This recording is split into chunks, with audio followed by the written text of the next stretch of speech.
Assalamualaikum warahmatullahi wabarakatuh.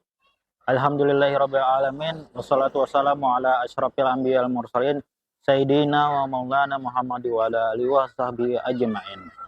Kepada yang terhormat Bapak Ibu Guru, dosen penguji uji kinerja, perkenalkan nama saya Muhammad Syahrawardi SPD. Saya adalah guru di SDN 1 Solan, Kecamatan Jaro, Kabupaten Tabalong, Kalimantan Selatan. Sekaligus mahasiswa PPG dalam jabatan tahun 2023 angkatan 2 di LPTK IAIN Palangkaraya dengan nomor NIM 224262731275. Pada hari ini Rabu tanggal 31 Januari tahun 2024, saya akan melaksanakan praktek uji kinerja di SDN 1 Solan. Praktek pembelajaran ini saya laksanakan pada kelas 4 dengan tema surah Al-Hujurat ayat 13 dan hadis tentang keragaman. Subtemanya adalah memahami pesan pokok surah Al-Hujurat ayat 13. Berikut adalah video ukin saya. Selamat menyaksikan.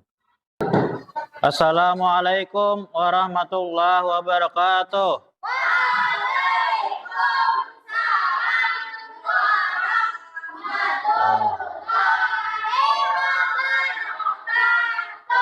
Bagaimana kabarnya hari ini? Alhamdulillah baik. Sebelum kita memulai pelajaran hari ini, mari kita berdoa bersama-sama. Bapak minta satu orang untuk memimpin di depan. Silahkan Gani maju ke depan. Bismillahirrahmanirrahim. Rabbitu billahi rabbal wa bil islami dina wa bil muhammadin nabiyya wa rasulah rabbi zidni ilma warzuqni fahma walhamdulillahi rabbil alamin. Ya, silakan duduk kembali. Bapak akan mengabsen cek kehadiran hari ini. Abdul Gani, Abdurrahman. Hari ini kita akan mempelajari tentang surah Al-Hujurat ayat 13. Sebelum Bapak melanjutkan untuk pelajaran hari ini, ada yang sudah tahu apa itu pengertian daripada surah Al-Hujurat?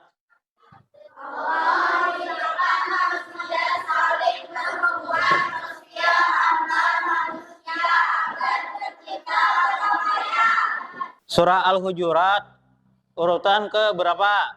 49. Ada berapa ayat di dalamnya? 18. Adapun tujuan pembelajaran hari ini, mari kita baca bersama-sama. Tujuan pembelajaran 1.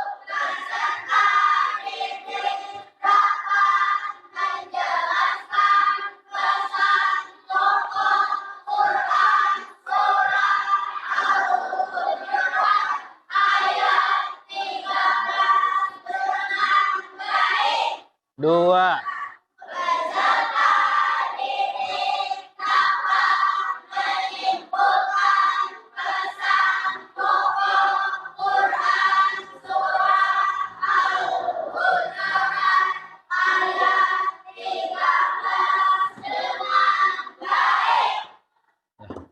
Sebelum kita memulai pelajaran hari ini, biar kita semangat, kita tepuk semangat dulu. Tepuk semangat.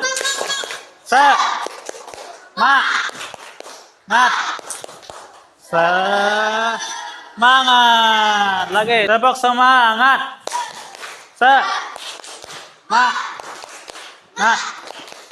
Semangat. Tepuk tangan dulu. Sebelum Bapak menjelaskan materi hari ini, silahkan simak video berikut ini. Bismillahirrahmanirrahim. Assalamualaikum warahmatullahi wabarakatuh. Pada kesempatan kali ini kita akan belajar di kelas 4. Bagian yang pertama yaitu mari mengaji dan mengkaji Quran surat Al-Hujurat ayat yang ke-13 dan hadis tentang keragaman. Adapun materi yang kita bahas adalah membaca Quran surat Al-Hujurat ayat yang ke-13. Tetapi bagi kamu yang belum subscribe, silahkan subscribe dulu ya. Kemudian like, kemudian share, jangan beri cerdas supaya channel ini dapat terus berkembang dan memberikan manfaat bagi kita semua. Nah sekarang coba diperhatikan. Di sini ada Quran yaitu surat Al-Hujurat. Akan mencoba untuk membantu membacakannya. أعوذ بالله من الشيطان الرجيم بسم الله الرحمن الرحيم يا أيها الناس إنا خلقناكم من ذكر وأنثى وجعلناكم شعوبا وقبائل لتعارفوا إن أكرمكم عند الله أتقاكم إن الله عليم خبير. Mudah ya membaca Quran surat Al-Hujurat ayat ke-13. Nah, coba diperhatikan. Di sini ada beberapa warna. Nah, warna-warna ini menunjukkan hukum tajwid. Yang berwarna biru itu menunjukkan bacaan mad. Mad ini artinya panjang. Ya. Nah, di sini huruf ya ini memiliki tanda fathah bertemu dengan hamzah dalam satu kalimat. Nah, ini kita namakan sebagai mad wajib mutasil. Maka dia hukumnya panjang, yaitu 6 harokat. Nah, coba di sini lagi. An-nasu. Nah, di sini kan ada tanda juga ya, warna biru. Ini juga sama mad. Ini namanya mad tabi'ul karena fathah bertemu dengan alif. Kemudian inna, nah, ini panjang. Ini juga sama. Namanya mad tabi'ul fathah bertemu dengan alif. Kemudian yang berwarna merah ini menunjukkan guna. Guna itu artinya mendengar. Ketika mendengar ini juga agak dipanjangkan sebentar dua harokat. Ketika kita baca alif agak dipanjangkan mendengarnya alif. Nah, gitu ya. Mudah ya? Atau nah, seperti itu agak dipanjangkan itu dua harokat. Kemudian yang tanda hijau ini menunjukkan kolkolah. Kolkolah itu artinya memantul. Jadi hurufnya jadi terpantul. Contohnya di sini kolak. Nah, ada pantulan dari huruf kof. Kalau di tengah kalimat maka pantulannya kecil. Disebutnya kolkolah sungguh. Kalau di akhir kalimat atau di waktu maka ini pantulannya lebih besar. Namanya kolkolah kubro. Mudah ya? Gampang ya? Oke, kita lanjutkan. Nah, sekarang kita akan mencoba menghafalkan. Ya ayyuhan nas. Artinya apa? Ya wahai ayyuhan nas. Ya, tapi artinya wahai manusia. Inna sesungguhnya khalaqnakum, kami telah menciptakan kamu min dari belakang laki-laki. Wa kunta wa dan kunta perempuan. Wa ja'alnakum dan ja'alnakum kami jadikan kamu syu'uban bangsa-bangsa wa qabail dan suku-suku di ta'arufu untuk ta'arufu artinya saling mengenal. Inna sesungguhnya akramakum yang paling mulia di antara kamu inda Allah di sisi Allah di mata Allah atqakum yang paling bertakwa di antara kamu. Inna artinya sesungguhnya Allah alimun maha mengetahui, khabirun maha teliti. Seperti itu. Mudah ya. Sekarang kita akan mencoba untuk mengartikannya secara lengkap. Wahai manusia, sungguh kami telah menciptakan kamu dari seorang laki-laki dan seorang perempuan. Kemudian kami jadikan kamu berbangsa-bangsa dan bersuku-suku agar kamu saling mengenal. Sesungguhnya yang paling mulia di antara kamu di sisi Allah ialah orang yang paling bertakwa. Sungguh Allah Maha mengetahui dan Maha tahu. Mudah ya, gampang ya. Dan alhamdulillah belajar kita pada kesempatan kali ini sudah selesai. Terima kasih dan sudah menyimak. Assalamualaikum. Perkenalkan nama Ibu Katerina Santi. Pada pertemuan kali ini kita akan belajar mengenai keberagaman suku bangsa, sosial dan budaya di Indonesia. Tahukah anak-anak, Indonesia itu dikenal dengan negara 1000 pulau. Namanya Indonesia memiliki 5 pulau besar, yaitu ada Sumatera, ada Kalimantan, ada Sulawesi, ada Papua, dan juga ada Jawa. Selain karena negara 10 pulau, Indonesia juga dikenal dengan keberagaman suku bangsanya. Yuk kita cari tahu apa saja suku bangsa yang ada di Indonesia dengan menyimak video berikut ini.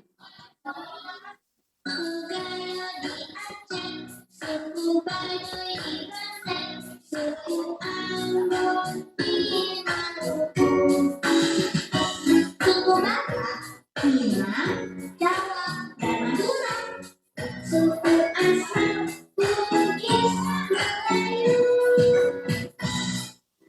Selain ada keberagaman suku bangsa, Indonesia juga dikenal dengan keberagaman budayanya, mulai dari rumah adat, tarian daerah, baju adat, lagu daerah, dan bahasa daerah. Yang kita kenal dari rumah adatnya terlebih dahulu. Ada banyak sekali rumah adat di Indonesia. Misalnya ada rumah Gadang dari Sumatera Barat, kemudian ada rumah Panggung dari Jambi, dan ada rumah Konai dari Papua. Selain rumah adat, ada juga baju adatnya. Misalnya ada rok Mumbai dari Papua, ada baju Jambi dan kebaya dari Jawa, dan juga ada baju kebaya dari Bali loh. Nah, itu tadi merupakan baju adat beberapa daerah di Indonesia. Selain itu, ada juga tarian adatnya, tarian daerahnya. Misalnya, tari piring dari Sumatera Barat, tari kecak dari Bali, dan tari saman dari Aceh. Selain ada tarian daerah, ada juga lagu daerahnya yang bisa dengarkan lagu daerah dari beberapa daerah di Indonesia.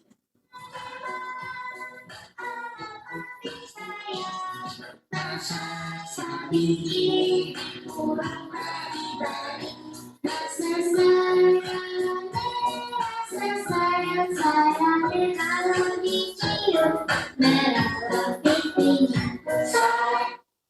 selain ada lagu daerah, ada juga loh bahasa daerah di setiap daerah ini. Misalnya dalam menyampaikan kabar, orang Bali akan berbahasa seperti Kene Kabari. Ini merupakan bahasa yang digunakan orang Bali untuk menanyakan kabar. Untuk orang Jawa biasanya Piye Kabari. Kemudian yang kabar itu Kalimantan. Kemudian Jawa untuk bahasa Aceh. Nah, di tengah keberagaman itu, sebagai bahasa Indonesia, kita tidak satu ya. Walaupun kita terdiri dari beragam suku bangsa dan juga dikenal dengan beberapa pulau, kita tidak satu dengan menggunakan bahasa kita, yaitu bahasa Indonesia. Dan juga mengingat sebagai bahasa kita, yaitu bahasa kita yang terdapat pada satu keluarga Pancasila. Nah, saat itu kita juga harus mengamalkan nilai-nilai yang terdapat di dalam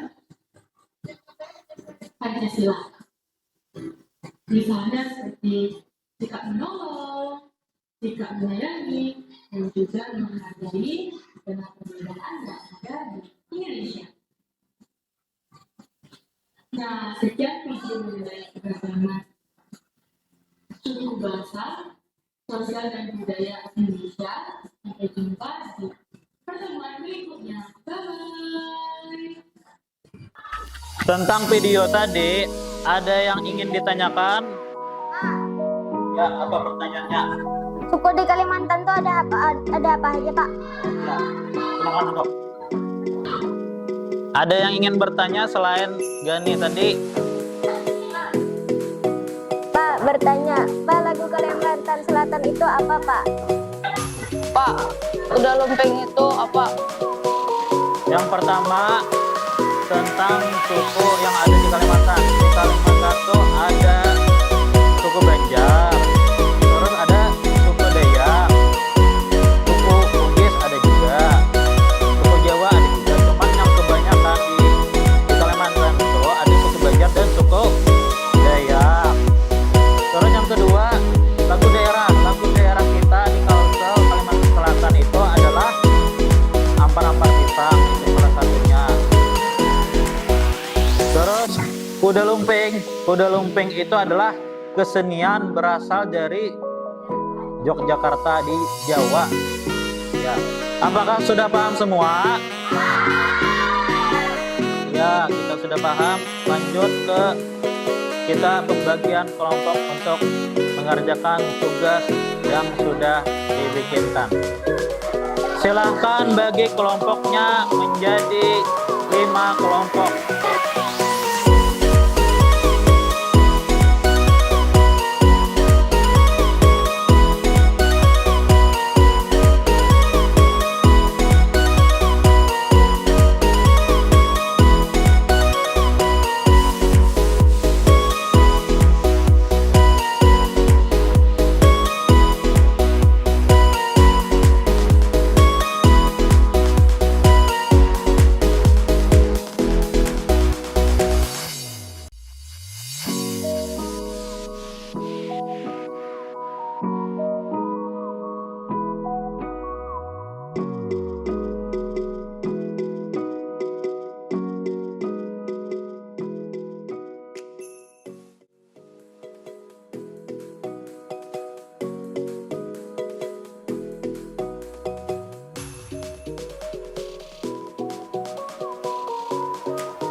kali ini.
Silakan kelompok 1 untuk maju ke depan untuk mempresentasikan hasil diskusinya.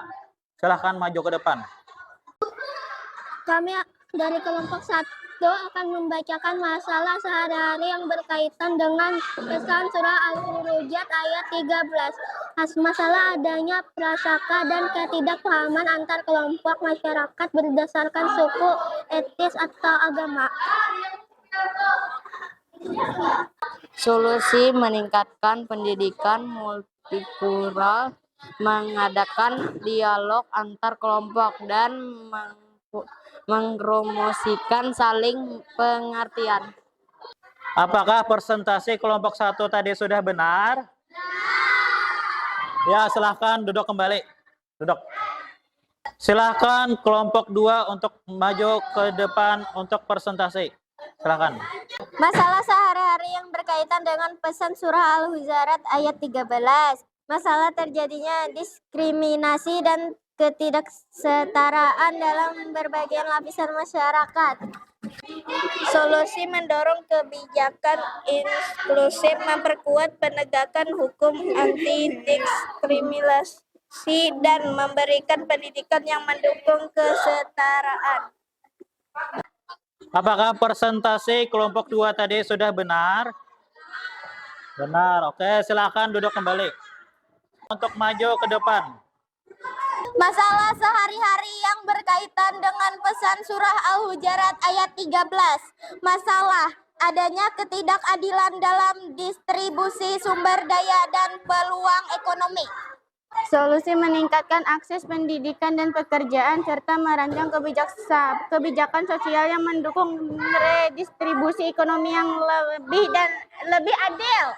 Apakah presentasi kelompok 3 tadi sudah benar? Oke, silakan duduk kembali. Silakan kelompok 4 untuk maju ke depan. Masalah sehari-hari yang berkaitan dengan surah Al-Hujurat ayat 13. Masalah konflik antara bangsa atau antara kepercayaan yang dapat membaktikan ketegangan dan ketidakamanan. Solusi diplomasi perdamaian, dialog lintas budaya, dan advokasi untuk toleransi dan kerukunan antar umat beragama. Apakah presentasi kelompok 4 tadi sudah benar?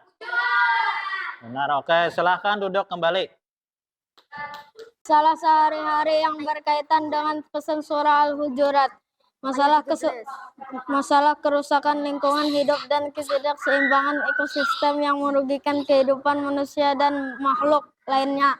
Solusi kampanye pelestarian lingkungan, pengelolaan sumber daya alam yang berkelanjutan, dan berpartisipasi aktif masyarakat dalam upaya pelestarian alam. Apakah presentasi kelompok 5 tadi sudah benar?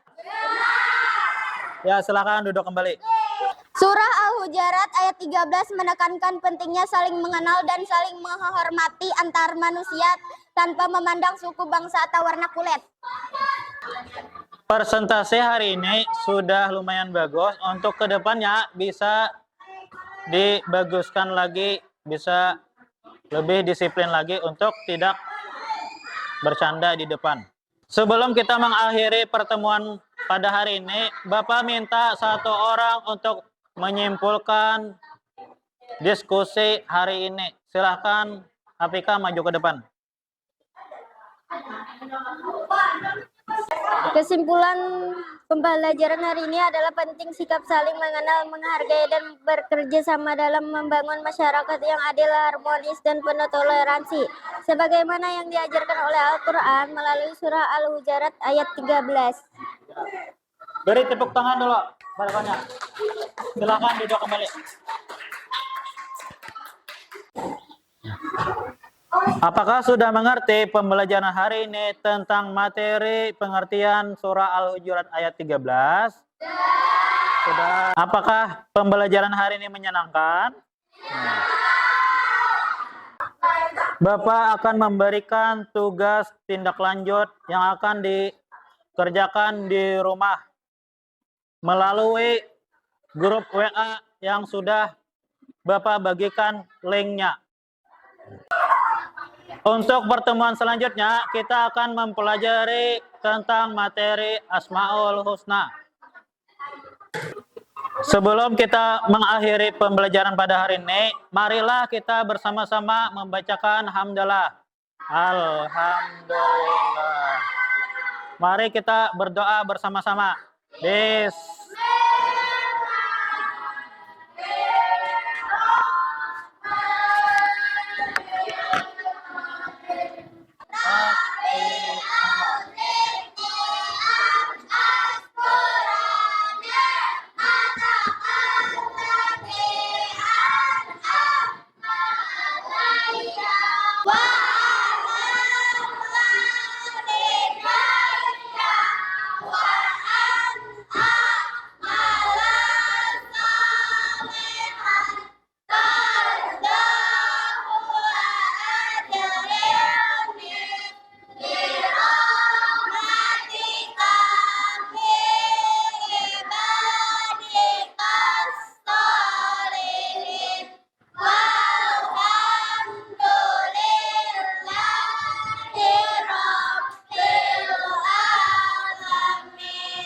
Bapak akhiri. Assalamualaikum warahmatullahi wabarakatuh.